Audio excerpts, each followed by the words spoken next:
Tackles everything well. And with me as manager, we must be favourites for the cup. We want the cut bad, ain't no stopping us. We the best, ain't nobody else topping us. When I walk through the Clyde Valley, and the shadow of fiery chaff, power, fear no evil, wrapped in the Canadian flag.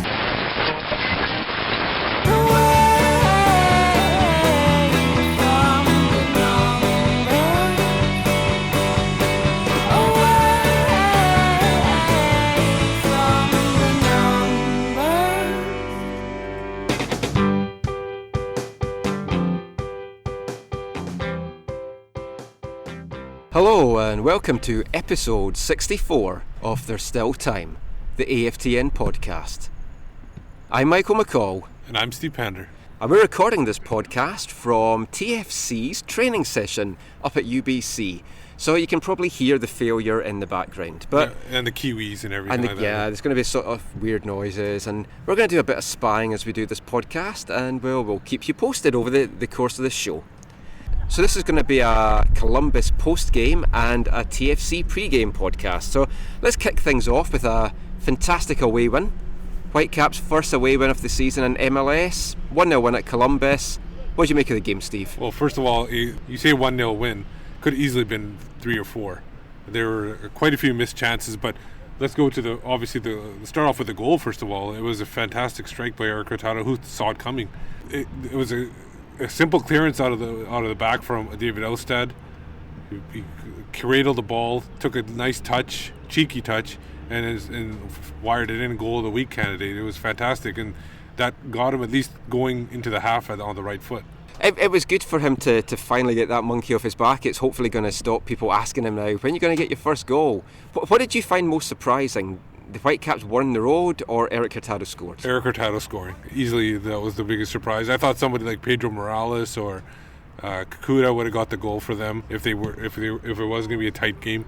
So, Erik Hurtado scoring in the fashion he scored too, because if you look at the way he scored and the number of chances he's missed over the years, the missed opportunities have been should have been easier to convert than the one he scored in. So, yeah, definitely the Hurtado goal. So Hurtado's goal apart, what did you make of the overall performance? I mean, it was a commanding display. 22 shots to 12. They only allowed Columbus 2 shots on target in the whole game. And never were in danger of getting scored upon. I felt like Columbus didn't provide anything in their attack. Higuain was completely disabled. He didn't seem to get on the ball in the final third, and that's what we were talking about in the preview podcast. That you need to limit his chances in those dangerous areas, and I think they did that. The only opportunities he had was on free kicks and corners where he had a chance to do something with the ball, and luckily the Whitecaps were able to defend those really well. I mean, for me, there was all the talk before the game that it was going to be a battle of the number 10s. It was going to be Higuain against Morales. But why is that? I would interrupt you there. Why is that? They're never going to play against each other. Exactly. It's like which guy was going to stand out. But as I said in my trio time, which hopefully you listened to in the pre-game podcast, for me it was always going to be a battle between the two Argentines. DP v DP. Laba against Higuain, and Laba came out fantastic. That was another strong game from Matthias Laba. And not only that, I think the most encouraging part of that game was the continuing chemistry being developed between Kofi and Laba. I think those guys are really developing a solid partnership. Hopefully Kofi keeps it up. I think Laba is the real deal, and I think Kofi just needs to keep his ascension going in order to maintain what he's been doing in the last few weeks. And the whole defensive display and the DM role, and also for them back four and Oustad and goal, I mean, it was strong, it was solid. As we said, they only allowed Columbus 2 shots on goal. Clean sheet, only the second of the season for Oustad as well. I mean, all in all, Carol Robinson said this after the game, the performance away from home was like a home performance. And it's so different from things that we've seen in the last couple of years under Martin Rennie with the Whitecaps. It's enjoyable to watch Whitecaps away games now. Yeah, definitely. You're not worried about just like sitting through the game, and there's no opportunity to go get something from the fridge or take a washroom break during the game, because they are on the front foot the whole game, and you're excited to see that every game so far. I don't think there's been a game where they haven't attacked. Maybe the RSL game, they were a little bit outgunned. I think it was a little bit in their head in that game, but other than that, it's been a pretty solid road performances every game. So before we look at a couple more of the individual performances, let's hear a little bit from Whitecaps training this Monday. So we're going to hear some thoughts on the game from Omar Salgado and goalscorer Erik Hurtado. It was a great experience in Charleston. It was awesome to be in Charleston. Toronto and Columbus was a great games and really fun to play. I gained a lot of confidence. I felt like through preseason I lost it a little, so it was great to gain that back after a couple games over there.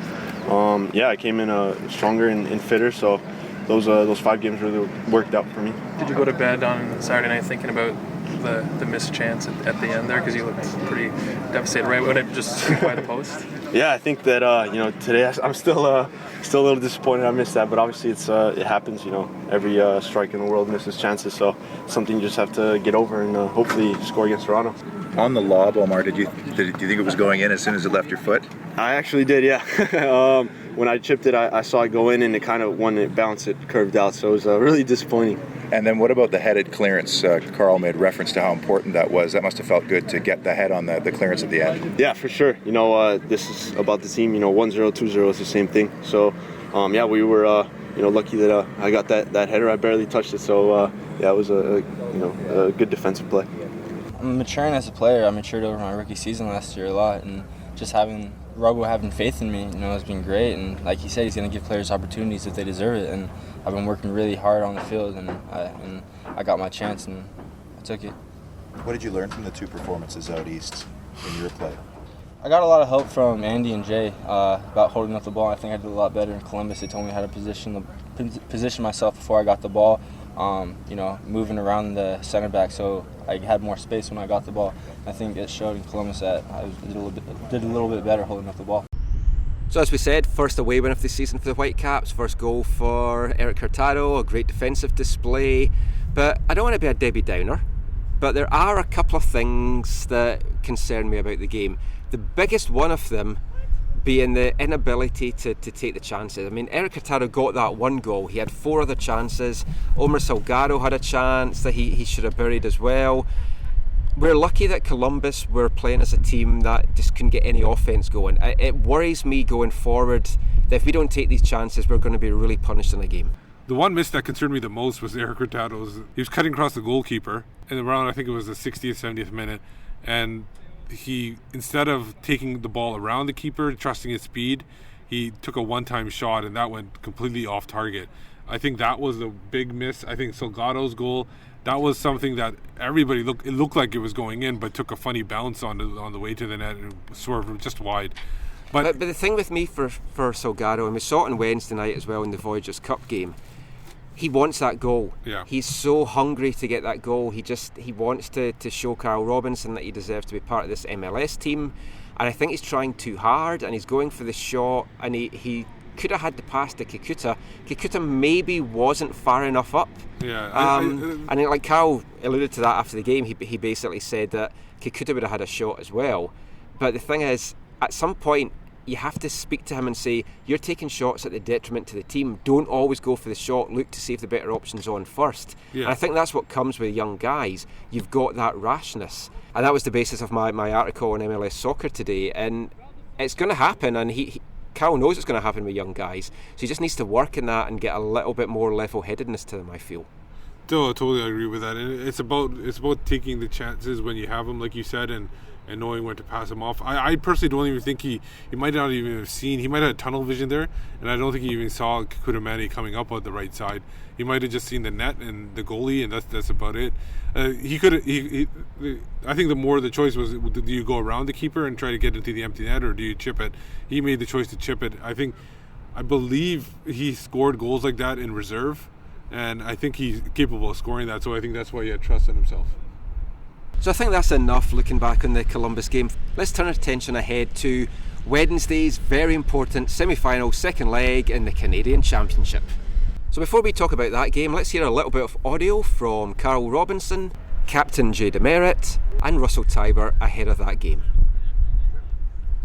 I think it'll be a mix. I think obviously we haven't got a big squad anyway, so it's probably going to be a youngish team again. But it's going to be a team that I think will go out and win that game. We will be going all in.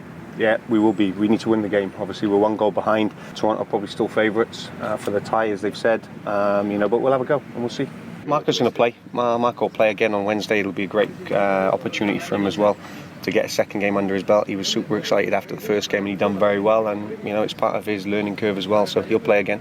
Why be so public with that and a lot of managers like? I don't lie. I said, people who know me, Marco's going to play. I've got every confidence in him. If I don't have every confidence in him and I say it's a secret and then he plays, then the player will probably be looking at me thinking, why haven't I got confidence in him? So I've got the utmost confidence in Marco, and Marco will play Wednesday. Rusty will play. Rusty will be the captain on Wednesday again. I think he led the team admirably on Wednesday. It was a part of his development as a player as well as a person through this football club as well, is by making him captain, because he'll be a future captain of this club. I've got no doubt about that. Carl, we're seeing a bit of a changing of the guard then, the fact that you're going to go with your young guys yet again in a game that's so big. Yeah, definitely. I said I've got faith in these young guys. I really have, and the way they learn is by giving them opportunities. And if it doesn't work out, I'll take responsibility for that. I'm big enough and old enough and bold enough to do that. Whether it would be the right decision or not, we'll see come Thursday, Wednesday night. But I believe in them. If I didn't, then I wouldn't be playing them. Anytime you go away from home and pick up good results, that really helps bring the group together. And I think coming into another big game on Wednesday, we got a good squad that's ready to fight for each other, and that's what you want. How impressed were you with that young squad against Toronto FC last week? I think there was a lot of great performances out there, and from a lot of good, young, talented guys. But only half the job is done because we didn't get the win there. So I think we also need to keep things into perspective. Is that we need to win this game on Wednesday, and they know that. And the guys that are going to play and contribute, if they play the same way, and hopefully we can. Just tighten the screw a little bit more defensively, then we got ourselves a good chance. This team reeks of confidence right now, and we are a confident team. So I think that would be one word to describe us right now. We've had a good stretch of games, and we feel like we're playing good football right now. It's enjoying to be a part of the team whenever you're in the 11 or whenever you get a chance to be on the field, and everybody's itching to get on the field, and we'll be itching to play this Wednesday against Toronto and take that step further in the Canadian Championship. How nice was it to be the skipper of the side on Wednesday, and tell us about your first speech as captain there in the dressing room. Yeah, kind of just threw it at me to say the speech before the game, and I said what I felt, that I was really excited to play with a bunch of the young guys, and to try and keep some of the old guys out of the squad. But it was an honor for me to be captain of the squad on that day, just because I've been part of this club for don't know how many years now, but being the captain in the residency program and now of the first team, it was definitely a big honor on that day. Yeah, you've seen a lot of disappointment in Canadian championships in your 4 or 5 years with this club. How much do you want to win this Canadian championship this time around? Yeah, those years are behind us. I think we don't look back on that. I think we look forward, and we look forward to Wednesday's game. We take it one game at a time, and we don't get to the final unless we win on Wednesday. So that's all we're looking forward to now. You guys picked up an important away goal in that game. You feel like you're in kind of pretty good shape heading into the second leg on Wednesday? Absolutely. We can take a lot of confidence from our performance in Toronto. We played a really young side, and we competed well against Toronto. Obviously, they have quality players, and they showed that on that day. But we have our 12th man here in Vancouver, and we're really excited to play in front of them, and I think it'll give us the edge on this Wednesday. So Steve, the Whitecaps having to come back from a 1-goal deficit against Toronto, do you think they're going to get the job done? It'll be a tricky situation. I think TFC will sit back a little bit. Everybody's assuming that. They obviously could surprise everybody by going for that away goal right away. But it's up to Vancouver to take the game to TFC essentially, and because they're playing in BC Place, they have to set the tone and essentially go for that goal and try to get even a couple more to even put it away quicker. I think it'll be a mix of lineups like Robinson has mentioned in the pre-training. And we can hear in the background that's TFC clapping, giving us a round of applause they love the podcast, our wonderful podcast work. So essentially that's the way I see it. It's going to be it's a matter of Vancouver taking it to them and not sitting back and waiting to get that first goal in or whatever. You just got to keep going at them. It's definitely a dilemma for Carroll because he wants to reward the young guys that did well in the first leg, But at the same time, you have to win the tie. You have to kind of think that TFC are going to be playing their strongest lineup again, or at least a very good mix of it. I mean, as we look out on Dillon Field here, they've brought Bradley, they've brought Defoe, they've brought all the guys that played last week and all their main starter guys. Now obviously a lot could change before Wednesday, but from what we're seeing, it does kind of look like it's going to be more of a weaker TFC team that we're going to see than in the first leg. Looks like Gilberto's going to get the start. Defoe and Bradley look like they could be starting on the bench, and Diro, after what he did in the first leg to Kekuta Mane, he looks like he's going to be getting the start, so it'd be interesting to see what kind of reaction he gets when he comes to BC Place on Wednesday. So for Carroll, his dilemma is, what does he do? Does he keep the young guys in? Does he decide to mix it up a little bit with the veterans? He did reveal a little bit at training this morning. It looks like it's going to be the same back four, and goalkeeper Carducci's going to start, Dean's going to start, so that looks to be the same. He also confirmed that Russell Tybert will captain the team again, but he wasn't committal on any of the other outfield roles. Or he just didn't, the media didn't have time to ask the questions or to get him to spill the beans, because he kind of just let it out everything at a time. Carroll's one of those guys, so he only tells people what he wants to get out there. One of the questions for me is who's going to start up front. Are they going to go with Kekuta and Hurtado because they started at the weekend? Will Salgado get the chance to start? I have a sneaking feeling that he might go for Mane and Hurtado. Yeah, I was hoping that too. I'm kind of concerned about Mane right now because he played so many minutes in Columbus. I thought he would have been substituted off earlier in order to get a different look on there. I was actually looking back just a touch on the Columbus game, but forward to the TFC game. I was surprised that they substituted so late in the game and not give some guys some break in order to get them ready for the TFC game.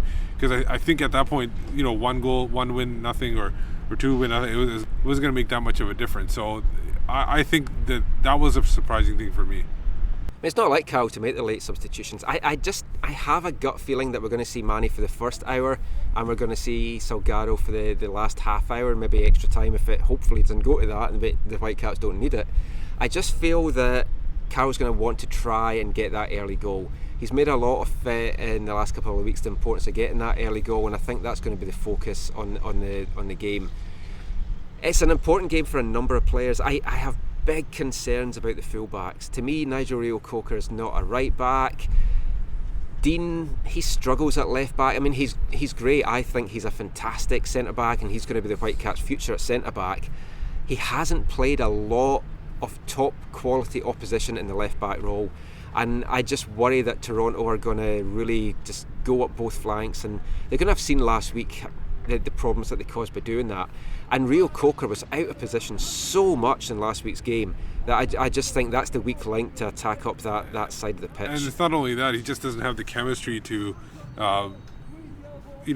keep that line compact. And like that one goal that was allowed, he totally didn't play with the line and everything, and he kept Defoe onside essentially, which led to that first goal. I mean, it's just a shame they couldn't have kept Beitashour just for an extra couple of days and just played him. No, I mentioned that too. I wish they had just played him in the first TFC game, and if they knew he was going to go anyway. I'd rather him take up one roster spot, because maybe he could have avoided one of the goals. It would be a 1-1 draw coming into BC Place or something like that. So I think it would have been better that way. We'll see what happens. Maybe they go a little bit more defensive on the wings. We were talking about the other positions. Maybe Laba, because they have a weekend coming off, maybe Laba and Kofi remain at the holding midfielders. Maybe Tybert plays in front of Reo-Coker to offer a little bit of defensive help there. I know. I think because I don't think Fernandez, after playing 90 minutes, is going to be able to play 90 minutes again or even start. I think we'll see Alderson, but as for the rest of it, I mean, it's all up in the air, and I think Carroll might actually take. I mean, he's going to have in his mind what he wants to go for. But there's still. I mean, we're recording this Monday afternoon. There's still over 48 hours till the game kicks off. Little doubts might creep in, or he might just see a couple of things in training that makes him want to go a slightly different direction than he's currently planned. He might even have thrown a few red herrings out for the media this morning just to kind of put TFC off. But yeah, it's going to be a really tough battle. And for me, we've discussed this before, it is the final. I think whoever wins this is going to win the Canadian Championship. And let's just hope that the Whitecaps can lift their first Voyageurs Cup. I'm gonna take that back actually a little bit. I know you just mentioned that whoever wins this, I'm thinking that if Bradley and Defoe leave, and with in the lineup that's left behind, how good is that lineup compared to Montreal? Well, Montreal's just dire. I know they're dire too, but there's not even a guarantee Montreal's going to get into the final at the moment. True, but I'm just saying TFC's they're gonna lose quite a bit in that, because Bradley and Defoe were the difference against the Whitecaps. There was nobody else that was really a difference maker. If those two guys are gone, is TFC any better than the teams in the other side of the bracket? I mean, the good thing from the Whitecaps' point of view is they've got this bye week coming up. And I think that is worth taking a little bit of a risk. I'd like to see Alderson playing back there with Laba. Yeah, either Kofi or Laba, one of them. I just think Laba in there, a few little hard tackles. I mean, Kofi can do hard tackles as well, but he ends up getting booked because they're very undisciplined. But Laba, he can do the dirty work, and he can take down Bradley, he can take down Defoe, and that's what they need. They need to get a little foot in early in these guys.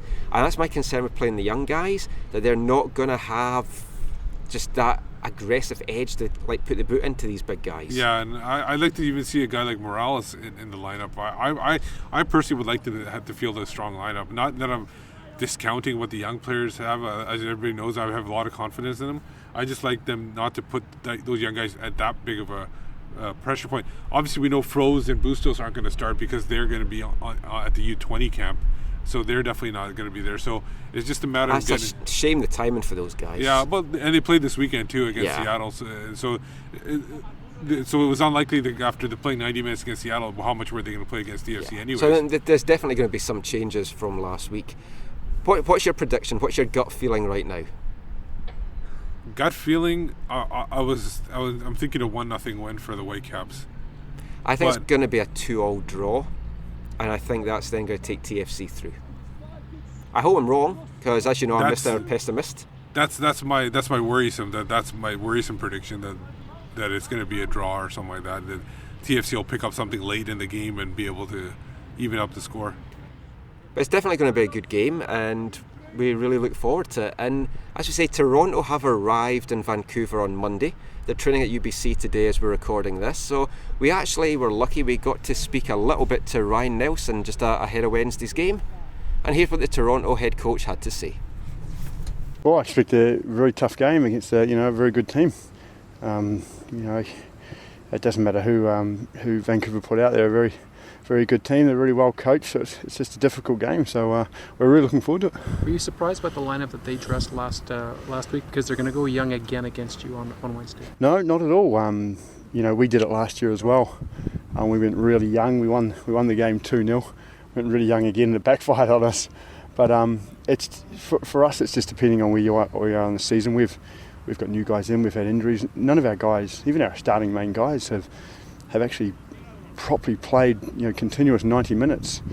So for us, it's about just getting ourselves in gear, let alone trying to win games or lose games or the cups or anything like that. It's just about playing together and getting everybody used to each other. Didn't matter the score for me, whether it was going to be 6-0 or a 4-0 loss. And probably just similar to Carl. You have grander schemes, bigger schemes, and we're just going to play to win the game. How much looking forward to your game on Saturday? Do you, when picking your lineup for Wednesday, does that, with the older guys, worry about tiring them out for the MLS game? No, the guys want to play. Obviously, injuries are the main concern. Playing on an artificial field and with the travel is not ideal, but all the guys are fit and fresh, and so yeah. How important is it to Toronto getting into the Champions League again, or do you see it more as a distraction with the key focus being on the playoffs for you this year? No, every game's important, whether it's a cup game, whether it's a reserve friendly game, whether it's we try and win every game. So that's how we think about it. So Ryan Nelson there talking to a select few media on Monday up at UBC. So before we round up this post-game, pre-game podcast, Steve, I know you want to talk a little bit about the residency this weekend. Yeah, well, they're coming up. They're playing their final home game this season. They'll be facing a Real Salt Lake team, that academy team that is a pretty strong team. As you can see, they've developed quite a few players. So that'll be an interesting one. It'll be at Percy Perry Stadium Saturday. I believe the start time is 12 o'clock, but check the Vancouver Whitecaps website in case the time changes or the location changes, because that could happen at any moment. Yeah, definitely. I hope to be there. I'm having my wisdom teeth taken out on Friday, so I'm not sure exactly what state I'm going to be in on Saturday, but hopefully I actually, can it get might be there. really fun to have you there, high on drugs and everything. Yeah, I have to drive there. That's the kind of problem. But we'll see what happens. But hopefully everyone can get there, because it's the last residency home game of the season, and they're both teams in the playoff spot. So it's going to be another trip to the playoffs for both the 18s and the 16s. So just before we sign off, as it's getting a little bit noisier here now, just want to say a big well done to Croatia SC for winning the 2014 Provincial A Cup on Saturday at Burnaby Lake. Fantastic 1-0 win over two-time defending champions Surrey United Firefighters. Also a big well done to South Burnaby Fighting Irish, who took home the B Cup. Guildford FC, who retained their under-21 title. And that was an eventful game with 2 goals and 3 sending offs in the last 15 minutes. And also big well done to Poco Castilians, who won the Masters title. So you can read all our coverage of that on AFTN. We've got video from the finals and reports and stuff like that, so check that out. So just before we head off, just a little bit of transfer gossip.